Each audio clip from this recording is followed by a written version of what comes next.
Office, বাড়ি বা বাগানের আঙিনার সৌন্দর্য বাড়িয়ে তুলতে দিন দিন জনপ্রিয়তা বাড়ছে লন কার্পেট ঘাসের।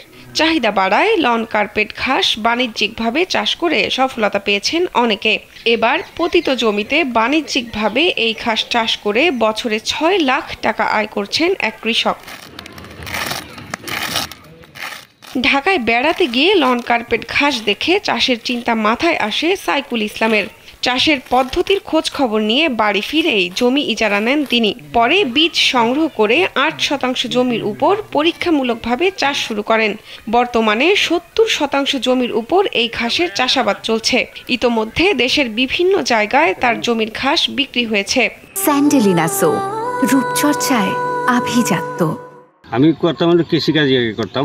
কৃষিকাজ করার পরে দেখলাম যে এই গাছগুলা বিভিন্ন জায়গায় চাষ হয়, কিন্তু আমার ডিস্ট্রিক্টে হয় না।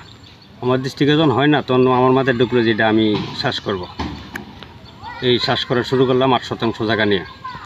৮% জায়গার মধ্যে প্রায় আমার ১,২০,০০০ মতো ব্যয় হয়েছে। ব্যয় করার পরে ১ বছর পরে এটা বিক্রি করলাম। ১ বছর আগে এটা উঠানো সম্ভব না, গাছটা ঘন হয় না। সাইকুল ইসলাম জানান, প্রথম দিকে প্রতিবেশীরা তাকে পাগল বললেও থেমে যাননি। বর্তমানে স্থানীয় ১৫ থেকে ১৬ জন যুবক কাজ করছে তার সাথে। এই লন কার্পেট ঘাস দূর দূরান্ত থেকে শৌখিন মানুষ কিনে নিয়ে যাচ্ছেন। প্রতি স্কয়ার ফিট ৮০ টাকায় বিক্রি করছেন ঘাস। প্রতি বছর শ্রমিক ও পরিচর্যা খরচ বাদ দিয়ে আয় থাকে প্রায় ৬ লাখ টাকা। কলমাকান্দায় এই প্রথম লন কার্পেট চাষ হয়েছে জানিয়ে উপজেলা কৃষি কর্মকর্তা সাইফুল ইসলাম জানান, কৃষক সাইকুল ইসলামের মতো কেউ এই ঘাস চাষ করতে চাইলে তাকে সব ধরনের সহযোগিতা করা হবে।